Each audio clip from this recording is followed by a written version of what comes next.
Okay, so C4ADS. C4ADS stands for the Center for Advanced Defense Studies, and we are a nonpartisan nonprofit based in Washington, D.C. that uses publicly available information, or otherwise known as open source information, and emerging technologies to map, track, and disrupt transnational illicit networks. We cover a wide range of issues, ranging from the trafficking of wildlife, natural resources, narcotics, weapons, and humans, to grand corruption and nuclear proliferation.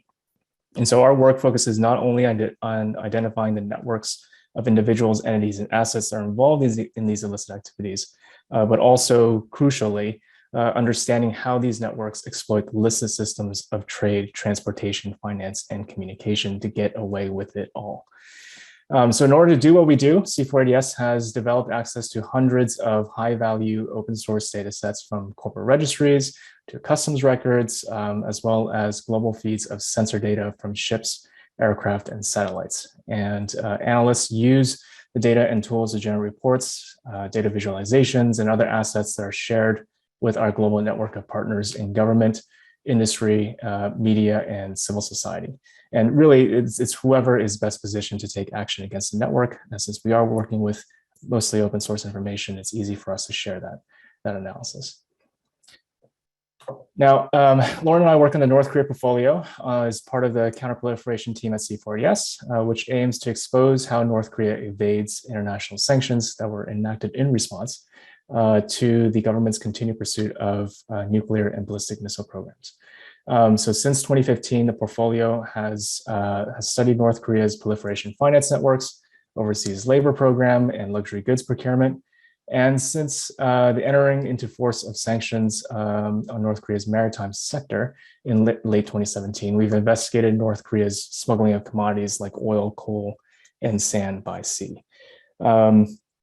And to be honest, they've gotten really good at it over the years, as demonstrated by their use of sophisticated evasion tactics like vessel identity laundering, which is going to be the focus of today's briefing. So vessel identity laundering has implications beyond the narrow world of North Korea's sanctions evasion. So with Unmasked, what we really wanted to do was zoom out of North Korea a little bit and instead use it as a case study to highlight systemic vulnerabilities in the maritime domain that enable these activities for the broader community that is involved in combating all forms of maritime crime. And so with this background, I'm going to turn it over to Lauren, who's going to walk through his first few key concepts and definitions. Great. Thank you, Lucas. So in order to explain what vessel identity laundering is, let's make sure that we're all on the same page regarding what constitutes a vessel's identity in the first place. Broadly speaking, there are three facets to a ship's identity. That's registered, digital, and physical. A ship's registered identity refers to its IMO registration and the IMO profile that's generated as a result of this process. When a ship registers with the IMO, I should clarify that this is the International Maritime Organization, it's given an IMO number, which is a unique 7-digit identifier that's associated with the ship throughout its lifetime. Through this IMO number, we're able to access the ship's registered specifications and other details, such as its ownership and management. So in many ways, an IMO number is like a social security number or some other type of unique government-issued ID for individuals. It's what the shipping industry accepts as the most authoritative identifier when it comes to ships. A ship's digital identity is the identity that it broadcasts through its AIS transponder. As I'm sure many of you are aware, AIS transponders are machines on board a vessel that transmit information such as a vessel's identifiers, location, and voyage information. These machines, originally employed for maritime safety, are now used by maritime authorities often to identify ships at sea through signals and to assess where it is and what it's up to. Like how an individual might use a fake ID, though, a ship can broadcast a fake digital identity, and we'll be covering this in the upcoming slides. And lastly, a ship's physical identity is basically what you can make of it visually. These are the physical features that allow you to identify a ship by seeing it, whether in person or through pictures. That includes the ship's paint color, dimensions, and structure, like its hull design. And then next slide, please. So because we have a lot of maritime and security experts here, I'm sure it's no surprise to anyone that ships engage in illicit activities at sea, and that these ships have long been observed tampering with their identities. Ships, including ones that are involved with North Korean sanctions evasion and smuggling activities, have regularly employed what are called vessel identity tampering tactics to hide their true activities and identities while engaging in things like coal smuggling or oil smuggling in order to lessen the risk of detection and arrest.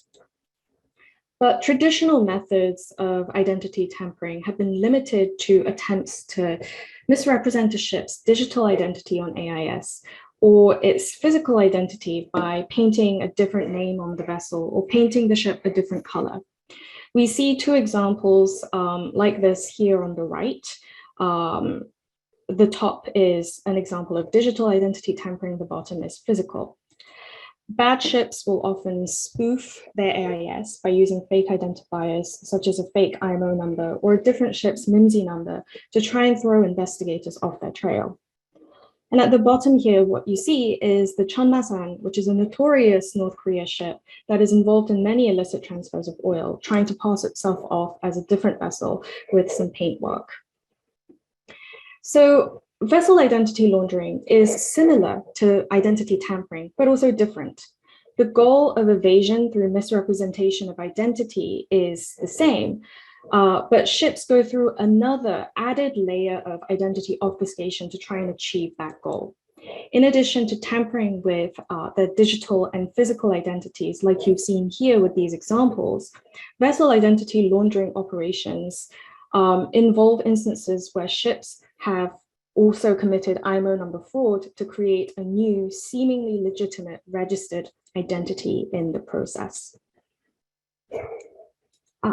Sorry, I'm just going to adjust my audio here. Okay, next slide, please. So now we're going to cover what that looks like in a close to real world example, because we're going to use a fictional example here to describe how that might happen in a vessel identity laundering operation. So recall that the ultimate goal here, just like in vessel identity tampering, is to present a dirty ship. That's what we're calling ships that have a bad reputation and have an incentive to try and misrepresent their identities as a clean ship. So a clean ship is one that doesn't have any reputational issues to worry about. In our example here, the dirty ship is a ship named the Sapphire. And in a scenario like this, the Sapphire is perhaps a ship that has been identified by the UN panel of experts for delivering oil to North Korea.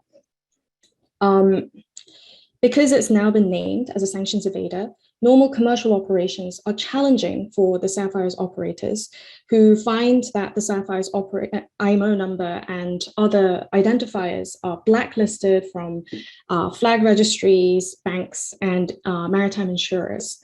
So they now undergo a vessel identity laundering operation to try and give the Sapphire a new clean identity by tampering with all three aspects of its original identity. So the first step of what that might look like is the Sapphire is going to undergo physical modifications, maybe a new paint job to try and hide its original identity. Let's say in this example that the Sapphire is painted red all over and that it gets a new name, the Ruby, painted onto its hull. Most people now cannot recognize this ship that is the Sapphire as the Sapphire because it looks very different. And also the ship's operators will turn off the AIS transponder of the ship so that there's no spotting the ship through its digital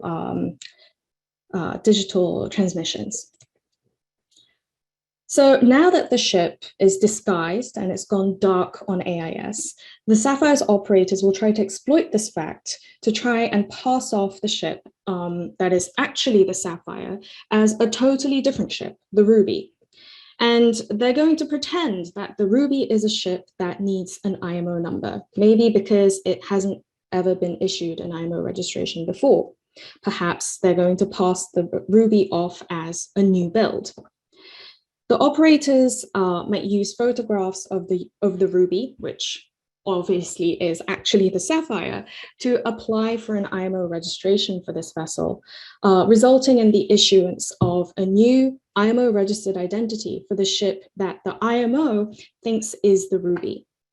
We call this identity a shell identity in our paper because this is a real legitimate ID that is associated because, excuse me, let me step back for a second, because a shell identity is not a real or legitimate identity that is associated with an existing real ship.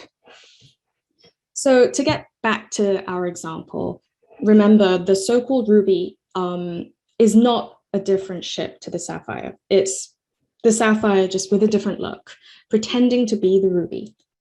Now, with this new shell identity issued by the IMO, the Sapphire's operators can pass off the ship as the Ruby. It already looks like the Ruby, but by using the newly issued IMO number for the Ruby on official documentation, for instance, when the ship applies for insurance, and also on AIS, the Sapphire now completes its disguise. With this new clean identity, which is free of any reputational issue, the Sapphire can resume normal commercial activities, and maybe it will go right back to sanctions evasion without ever alerting the authorities that it's active and sailing. So what I just described is a simplified example of what we call a direct vessel identity laundering operation. As you can see, by misrepresenting its registered, digital, and physical identities, a dirty ship is able to pass itself off as a clean ship. Now, there is a second type of vessel identity laundering operation as well, which we call an indirect vessel identity laundering operation. And the theory and logic behind this type is basically the same in that a ship is tampering with its identity and committing IMO number fraud. However, in this typology, as you can see here through the addition of an extra column, which is an extra identity, what is happening here is that the ship that undergoes the same process described earlier to assume a different identity is not the ship that requires a new identity. So it's not the dirty ship that undergoes the process described in what the Sapphire was doing to become the Ruby. A secondary intermediary vessel will undergo those steps. And then, because it has now vacated its original identity, a dirty ship that is requiring a new identity can now go and assume the identity that has been vacated by the intermediary ship. So what's happening is the same concept, just that with indirect vessel identity laundering, there is an added layer of obfuscation. So I understand that this is probably quite complicated because I've tried to describe what takes up several pages when this is written out in a report into a quick description. So I'm trying to cram a lot in here, and it might not make 100% sense now, but we hope to demonstrate better in the following sections to come with case studies, how all of this works in real life. But before I go on to that, I do have one more slide. So Lucas, if you could please go on to the next one. Before we go on to our case studies, I want to cover what the implications of vessel identity laundering are, because as we mentioned, this is not entirely dissimilar to vessel identity tampering. However, this is a significantly more sophisticated evasion tactic than what we've seen of these traditional identity tampering tactics. And it presents a new challenge for the shipping community to try and detect and protect against this type of risk. Because firstly, if you can click, Lucas, this typology is significantly harder to detect than traditional identity tampering methods. So when a ship tampers with its identity, let's say it's digital identity, if it's going to broadcast a fake identifier, there are sometimes ways of telling. What might happen is that a ship might be broadcasting its original true identifiers, and suddenly the ship operators think, hold on a second, I need to misrepresent who I am. So they'll try to punch in new numbers, and all of a sudden in the same location that a ship displaying one IMO number was, now there's a different one. Now, obviously, if you're looking carefully at a ship's AIS transmissions, that doesn't make any sense. So with these types of giveaways, maritime authorities and investigators are able to investigate these instances of vessel identity tampering, especially because this has been happening for a long time. And as a community, we have gotten quite familiar with these tactics. These tactics are covered in maritime advisories. It's mentioned in the UN panel of experts reports all the time. So we have wisened up a little bit as the community to protect ourselves against this kind of risk. But vessel identity laundering is a whole new typology that is significantly more difficult to deal with. Because when a ship is equipped with official looking registration and all of this effort has been put in to try and create a very airtight identity that is registered with the IMO. These identity laundered vessels are almost indistinguishable from legitimate ones.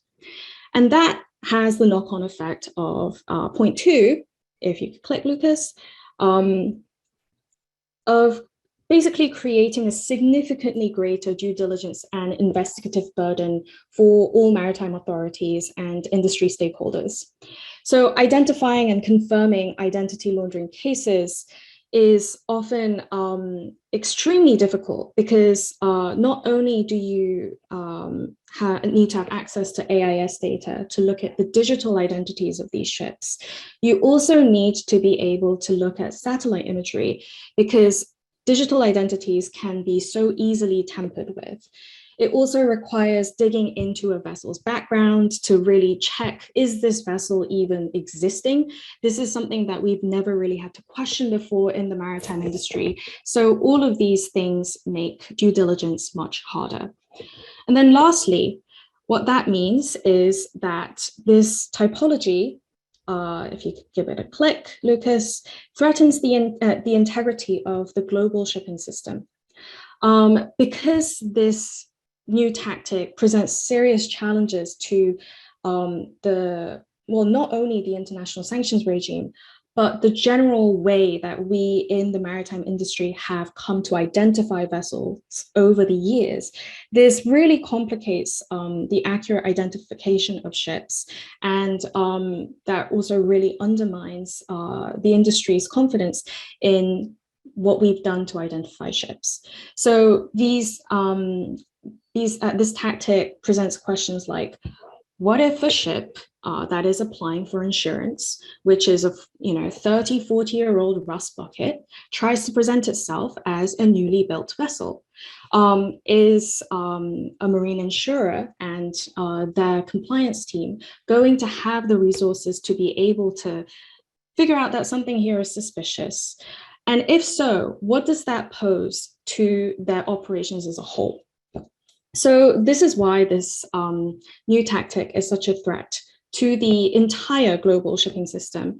But with that, I'm going to leave it here and I'm going to hand it over to Lucas so that he can tell you about some of the real life cases that we've observed with regards to North Korea related ships doing this.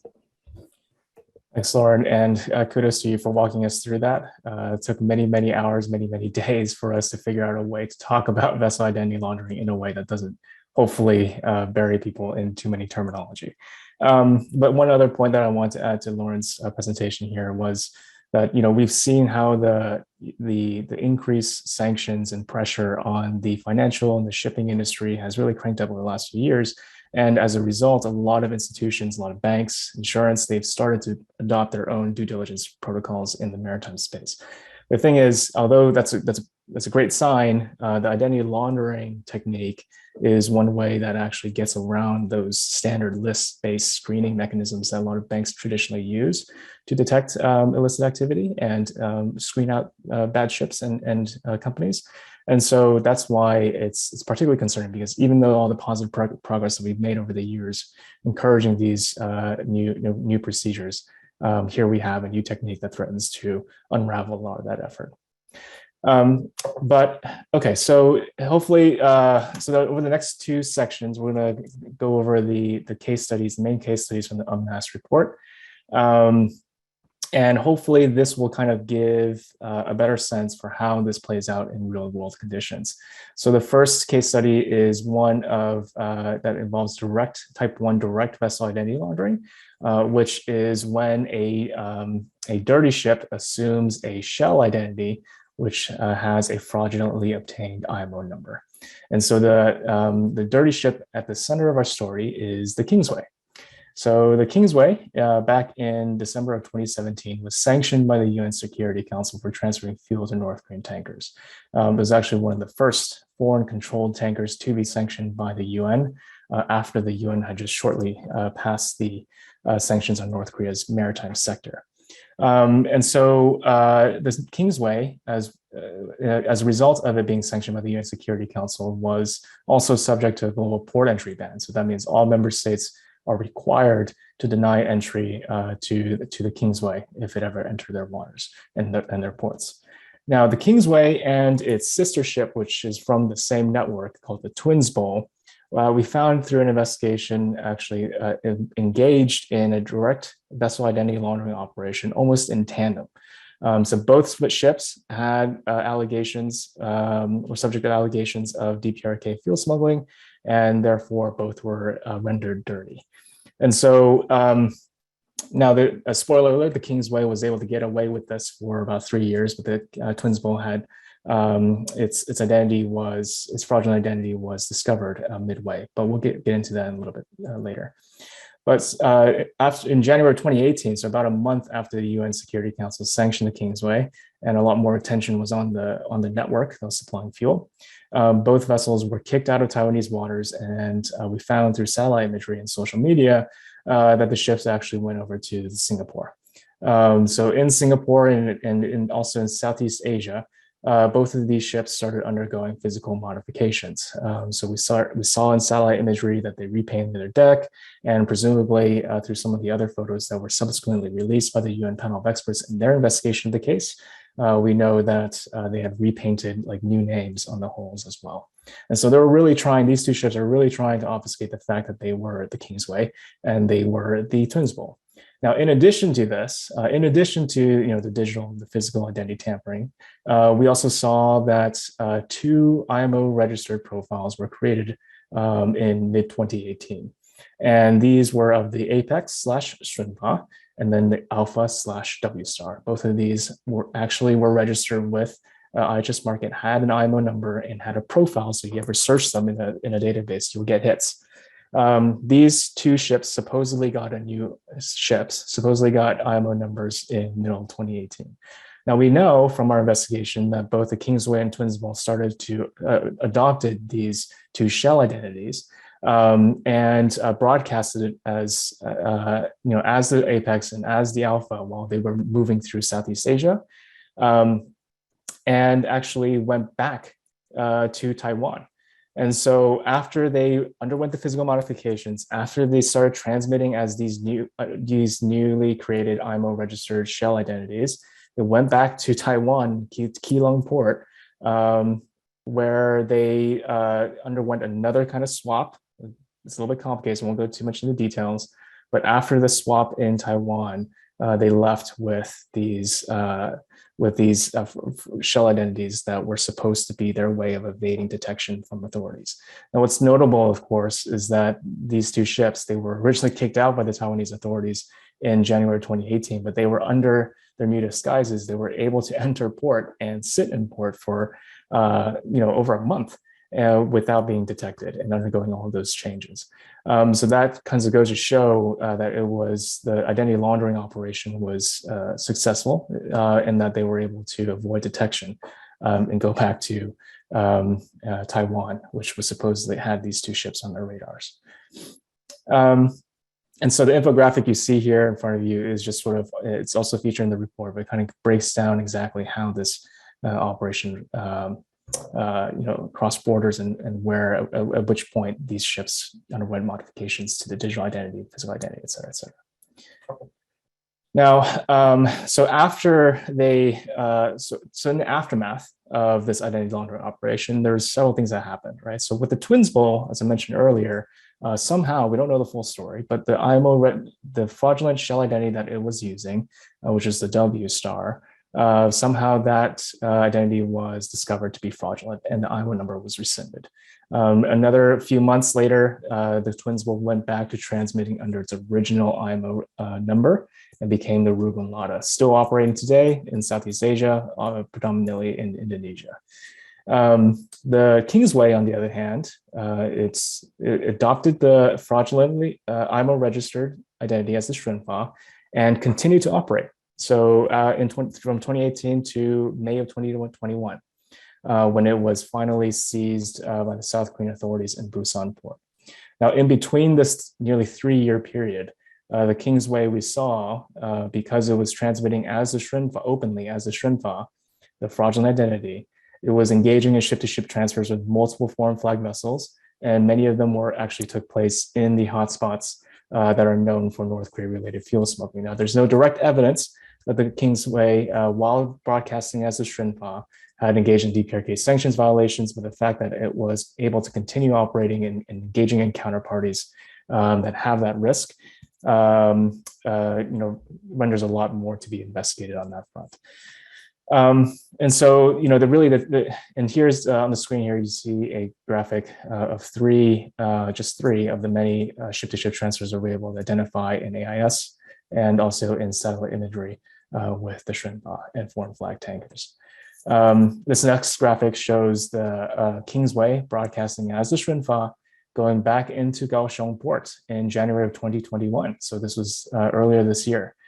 So again, UN sanctioned, subject to a global port entry ban, went back, still able to go back into a Taiwanese port, which was the original government that had kicked it out of its waters back in 2018. And here's another photo of the KINGSWAY in Busan port in South Korea, May of 2021. That was actually taken by the folks over at NK News. And you can see that all of the various physical modifications the ship had undertaken to further complete its disguise and transition into as the Shrinfa vessel. Okay, so that's an example of a direct vessel identity laundering case, right? A dirty ship, in this case, a UN-sanctioned oil tanker, the KINGSWAY, adopted a shell identity with a fraudulently obtained IMO number, which was the Shrinfa. So we saw how that played out with this case study. In this next case study, we're going to talk about a type 2 indirect vessel identity laundering case, which, if you remember from Lauren's explanation, is when a clean intermediary vessel, okay, so no derogatory information on that vessel, vacates its IMO register identity and adopts a shell identity with a fraudulently obtained IMO number. So it's not the dirty ship using the shell identity, it's the clean intermediary ship that's taking on the fraudulent the shell identity. The dirty ship, in turn, takes over the vacated identity of the clean intermediary ship, and therefore sort of the net result is ultimately still the same, right? The clean ship is able to adopt or obtain a ship identity that is registered with the IMO and that is theoretically free from any derogatory reporting, which allows it to continue operating. And so the dirty ship in this case study is the SUBBLIC. And the SUBBLIC is a tanker that is well known to a lot of folks who track North Korean maritime sanctions evasion. It is one of the most prolific deliverers of oil to North Korea. I think at least 18, 19, I can't remember the number again off the top of my head, 18 direct deliveries to North Korea that were in violation of UN sanctions. So, but because it's a type 2 identity laundering case, we're going to start with the clean ship first, right? The clean ship has to take on the shell identity. So clean ship in this case study is the C28. It's a formerly Thailand flagged tanker. It's like 30 years old. It is truly a rust bucket. Back in 2016 in Bangkok, Thailand, in a small port in one of the rivers running through Bangkok, the C22 pulls into that port and starts undergoing drastic physical modifications. Some of the images that you see on the right here are examples or images of the C28's deck before and after this reconstruction effort from 2016 onto 2018. And from satellite imagery as well, as you can see in the next image, the deck was completely ripped out, and all the internal machinery was changed out. And really, at the end of the construction period, in around August, September 2018 period, it would look like a completely new ship. And so the C28, with this new appearance, then sails from Bangkok, Thailand, all the way to the shipyard in China, in the Fujian province of China, a shipyard called Inouye Asia. And Inouye Asia is a notorious shipyard in North Korea's sanctions evasion space, because we know it as a hotspot for where a lot of North Korea-related ships go there for repairs and modifications. Now, while the C28 was at this shipyard in China, it started, we believe that's when, at the same time, a new IMO-registered identity for a ship called the C22 was registered. Okay, so it supposedly showed up as having just been completed and launched at the Inouye Asia shipyard, which is where the C28 was. And this new ship was supposedly newly built. The C28 then assumes, for simplicity's sake, C28 then assumes the C22's identity. Again, C22 is not a real ship; it's a shell identity. Takes over the C22's identity and sails back to Thailand with that new identity. And so the C28 becomes the C22 with a fresh IMO number, with no derogatory, with no derogatory information. And now the C28 identity is left vacated. So no ship is technically using that identity anymore, because the C28 ship left it. Because the C28's identity is vacated, now anybody can take it over. In this case, it's the SUBBLIC, that dirty shit that we've been talking about, well known to authorities around the world, a prolific sanctions violator, started to transmit the C28's identifiers and the new name of Hydro 168. So to everybody else looking at this, without knowing about this identity laundering operation, they'll see that the C28 became the Hydro 168 and was starting to operate again in 2018. But in reality, it's not actually the C28 ship, it's the SUBBLIC, it's the dirty ship. And so as a result of that identity laundering operation, the SUBBLIC was able to operate freely, despite many mentions in the UN Panel of Experts reports and also features in the OFAC advisories, operate freely in what we would consider friendly waters and Taiwanese waters. So it was anchoring, as you can see in this graphic, it was anchoring just outside of Kaohsiung Port, outside of Anping Port and Tainan Port, those areas, sitting there for many months with nobody kind of going in to check in or seize it or inspect it. And so with this case, it's quite interesting, right? Because it's another layer of complexity to identity laundering. And because it involves an intermediary ship. Now that intermediary, the network that is responsible for the C28 and the C28, the 22, has been implicated in other North Korea-related vessel identity laundering operations as well. That's featured in previous UN reports. And so we know this is a network that seems to be a supplier of these fraudulent identities that is being picked up by these North Korean-linked tankers. And as you can see here in this image on the slide, this is actually a satellite image of the SUBBLIC, or excuse me, of another DPRK linked tanker called the Inouye 888. It was also using the vacated Hydro 168 identity. So we, in addition to the SUBBLIC, you had another dirty ship also swapping in and using that same vacated identity. And so the fact that these North Korea linked fuel smuggling networks were able to kind of coordinate their AIS transmissions in this way suggests that, you know, they know that this is an identity that can be used without being detected. And sure enough, this image here of the Inouye 888 is taken just of about 5 nautical miles west of Kaohsiung Port in Taiwan. And so theoretically would have been subject to searches, seizures, or detentions, but it was ultimately able to get away with it all. And so because, you know, the Hydro 168, you know, doesn't have all this derogatory information, theoretically, anybody that was transacting with the Hydro 168, engaging in ship-to-ship transfers that would have plausible deniability or just was purely unwitting in all of these transactions. You know, the ship was actually the SUBBLIC, which is a dirty ship. And so, you know, it gives plausible deniability to folks that are in the whole scheme, and then also kind of deceives all the other unwitting parties in these transactions as well. Okay. So with that, we're gonna move into some takeaways and recommendations that came out of the research for the UNMASKED report. And I'm going to turn it over to Lauren to kick us off with the first few. Great, thank you, Lucas. Okay, I see it's just loading. Okay, so I think when we were compiling recommendations for this paper, we thought that the key stakeholder to address here is the IMO. What is happening here is that vessel identity laundering is such an effective evasion tactic because these operators are exploiting loopholes in the IMO's registration system on top of existing methods of identity tampering. So often we have seen capacity building efforts to address sanctions evasion and other illicit maritime activity focus on flag registries or due diligence operations at banks and other financial institutions.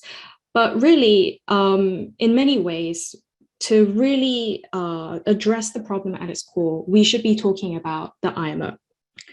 So because the IMO's system for vessel registration is the only one available in the world, and the IMO number system is the shipping industry's single source of truth for vessel identity, we really cannot afford for the system to have these kind of loopholes because, like we addressed this point before, that would be undermining the integrity of the global shipping system as a whole. But it's not just the IMO that we need to be talking about, because the IMO has contracted IHS Markit, which is a publicly listed company that is based in the UK, to actually administer and run this IMO number scheme. So as a vessel operator or owner, when you are trying to register a vessel with the IMO, you're not sending these documents off to the IMO, you're sending it to IHS. So so IHS is also a part of this greater system of responsibility in ensuring that vessel registrations are legitimate.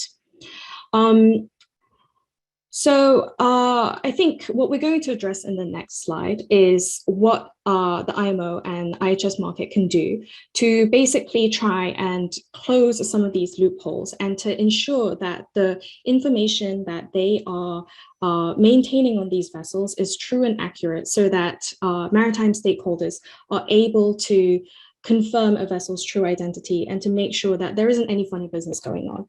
And Lucas, you look like you have something you want to say here.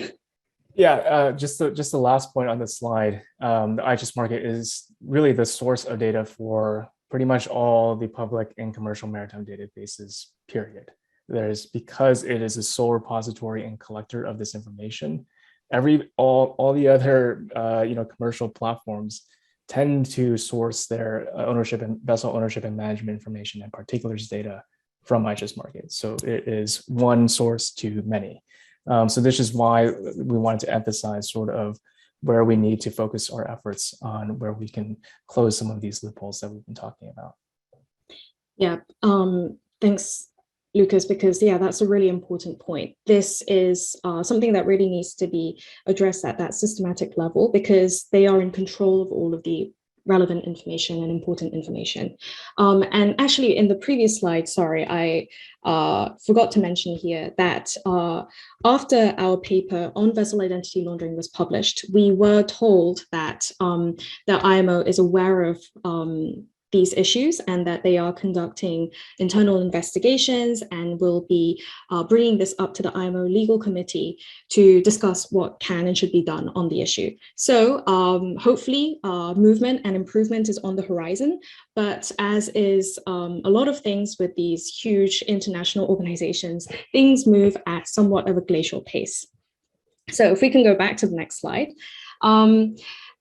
To actually talk about what those loopholes in the registration system are and how we think that the IMO and IHS can be addressing them, we think that, in some ways, if we're going to ask the IMO, look, you need to figure out a system where every single vessel registration you get, with every application, you have to make sure that the details included in that application don't belong to another existing vessel.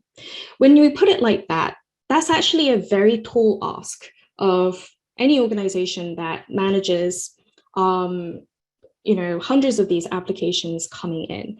So we don't really see it so much as, we require the IMO and IHS to have omniscience as per se, but it's about closing those smaller loopholes that are actually pretty low lift, but will do a lot.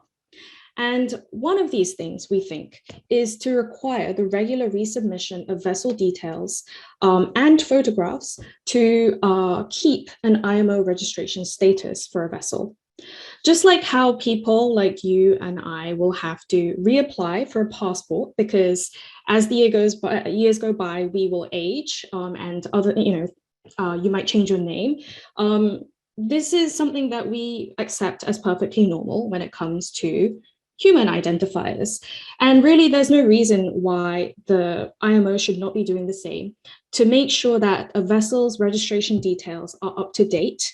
And also by consistently requiring the resubmission of these details and photographs, they are going to be closing these loopholes where maybe these bad actors can be exploiting outdated vessel details to try and pass off their vessel as a different one. So for instance, we are concerned that maybe a vessel that is scrapped is not, this information is not given to the IMO and IHS in with good time. So what if a scrapped vessel's identifiers are being used by another ship? In order to address things like this, we think that regular resubmission should be closing some of those data gaps. And also, really, there's no reason why IHS should be mandating the submission of extensive vessel photographs. We do know, because we have been working with IHS on some of these processes, and we have a good working relationship with them, that they do request documentation and photographs, but really they could be doing more, and they could be making the cost of this kind of deception a lot higher for these operators by mandating them to submit photographs from several different angles, maybe to submit photographs of the engine, which is a lot harder to change out on a vessel.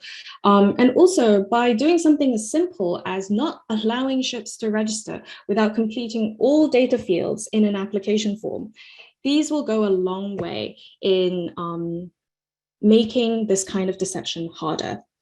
Also, the other benefit of mandating these ship owners and operators to submit more details about a ship, whether it's photographs or specifications, the benefit of that is that we as investigators and maritime stakeholders have more information to work with when we are trying to authenticate a vessel's identity.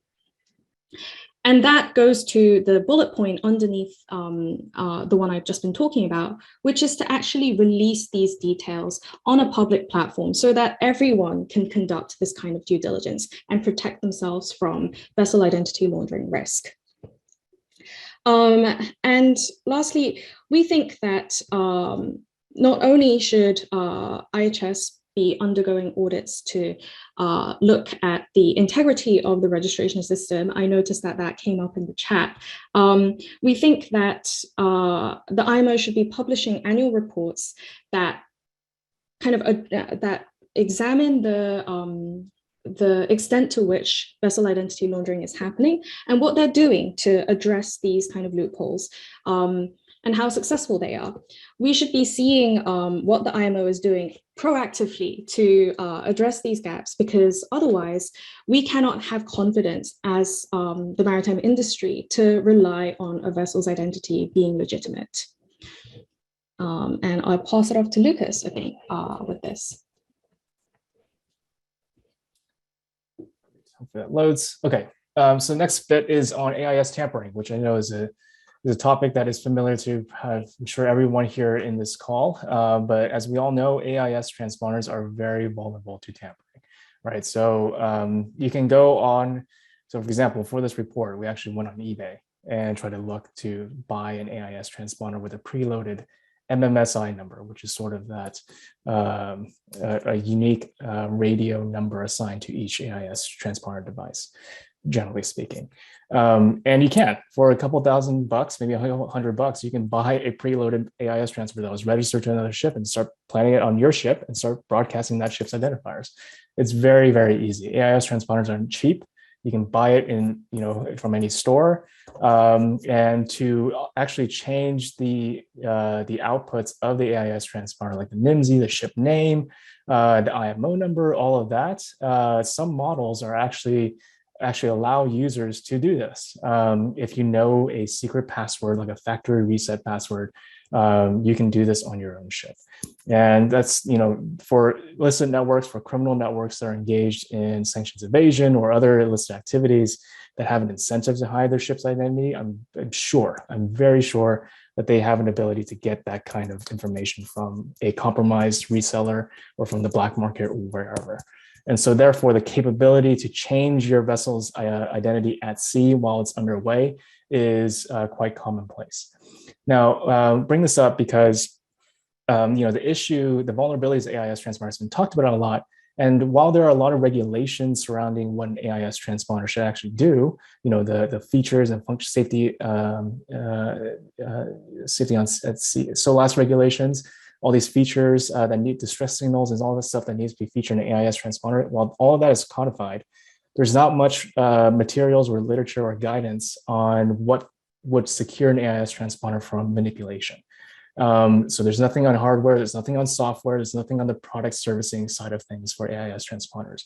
And so what we're hoping the community can consider when we're trying to address this issue of AIS tampering, the vulnerability of AIS transponders, is think about, like, what if we had created a certification program for AIS transponders that specifically outlined the standards, just like for technical equipment and electronics, the standards for AIS transponders. Therefore, when flag registries or any other maritime stakeholders or governments will say, well, I don't know, AIS transponders are so easy to manipulate, et cetera, et cetera. Well, what if you mandate all ships that are flying your flag that are under your country's jurisdiction have to have AIS transponders that have received this certification, that meet the standard of security for the hardware side, software side, and product servicing side that mitigates the risk of at-sea manipulation or malicious tampering. I think we think this is a really interesting idea for the community to consider, which will kind of invite industry to participate as well, to explore what kind of methods that they can build in to limit this kind of activity. And actually, you see the photo we provided on the slide is also featured in the UNMASKED report, but one that is, I think, will come as a shock for a lot of other folks. But here we have the Chinese Coast Guard, or excuse me, the Chinese Maritime Safety Administration officials. They are inspecting a ship that was operating within Chinese waters for manipulating its AIS, for broadcasting multiple MIMS and numbers. The Chinese government is actually has launched a very intense crackdown on the fraudulent use of MIMSI numbers for AIS transponders, and they've developed several sophisticated methods to try to track this down. This is one area of cooperation where I think, especially in the North Korea context, where the international community in China, where a lot of these ships operate, can try to work together on this. And the other points are also relevant as well, right? So on the commercial side, a lot of these commercial AIS tracking platforms, what they do in order to make the data usable and for users is they actually have to fuse data from multiple sources, right? So they're getting stuff from terrestrial receivers, from marine traffic. They're getting satellite transmissions from Spire or Orbcom. They're fusing all of this together and vessel ownership management data from IHS Market. The product is a composite profile, but you may not necessarily know where that information comes from. And therefore, there's a lot of identity reconciliation algorithms that are being deployed by these commercial entities, again, for good intent and purpose, to make it easier for users. But if you're too aggressive in reconciling identities without verifying the data sources, it can lead to these issues where you have what we call fusion jumps, where a ship seems to be broadcasting in this part of the world and then starts broadcasting in the other part of the world. It's just that they have shared identifiers and the algorithm that is reconciling the two. There's no magic to it. It's just simply a algorithm issue. And so that's something that commercial side needs to also think about in how they handle AIS data.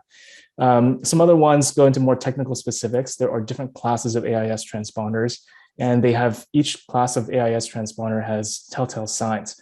Right, so class A is the only one that's capable of transmitting an IMO number in each AIS transmission. Class B transponders actually cannot.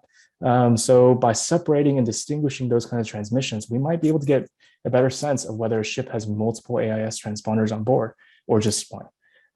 So that's something to consider for those that are working with this data on a more granular level. Here's an example of a ship, a DPRK linked tanker called Diamond 8. Its identity was falsely reconciled in a commercial AIS platform, which leads to these paths which are not real. They are not attributed to the real vessel. But users who are not looking at the underlying data will assume that it is, and therefore may make decisions that are not reflective of reality. So if they see that the ship is actually near South Korea and it's a DPRK linked tanker, they might scramble some assets to try to seize it, but in reality, it's not the vessel. So that's the real world implications of this overly aggressive identity reconciliation. Okay, and if this loads. Okay, last bit on the takeaways and recommendations is information sharing and capacity building. First of all, a lot of the information that comes out about which vessels are using fraudulent identities, et cetera, typically come from the UN panel of experts for a lot of these UN sanctions programs. You have the member states, the governments that have robust sanctions programs of their own, with the US, for example, OFAC, or through third-party research organizations from civil society organizations. And so there's really limited sources of information on this that is updated on a real-time basis, and the fact of the matter is that these changes in identities happen very quickly. And if you lose track of it, you're not going to be able to monitor a dirty vessel's activities over a period of time. And so how do we get this information, the targeting information, to the folks on the front lines in a timely fashion? Well, that's something that we need to figure out, because the UN panel of experts publishes reports on a biannual basis twice a year. That's not on a frequent enough cadence to sufficiently support these tactical operations that are ongoing. Also, because a lot of the UN system, key stakeholders, especially in the North Korea context, exclude certain entities like Taiwan. They're not able to receive these feeds. And therefore, we have to think about, how to get this information into the right hands at the right time. Now, this is something that is a separate matter that C4 is working on right now. We're trying to build this common platform for public and private stakeholders around the world where we can upload all this information and disseminate it to them in a timely fashion. So we're hoping on coming to a solution within in the coming future. The last bit is establishing secure communication channels for whistleblowers to report illicit activities, including IMO number fraud. So this is something that we're surprised actually doesn't really exist at the moment, because IMO number fraud, you're going through a lot of official channels, right? Or entities with a de facto regulatory authority, shipyards and flag registries. And so, when a ship, if we start noticing that certain nodes in the ecosystem, certain flag registries, certain shipyards start to be the source of a lot of these fraudulent IMO number registrations, then maybe we should start thinking about, well, maybe someone in a public capacity is perhaps witting in all of these activities. And therefore, we need to have these secure communication channels for whistleblowers to report it, and therefore it empowers the international organization and law enforcement authorities to take care of them, to prosecute them if necessary. But this is something that I think will help with increasing transparency generally for the system, which is something that is in dire need, as we talked about in previous slides. So with that, I think we will close it off. So those are key takeaways and recommendations. And I think at this point, we'll turn it over for Q&A.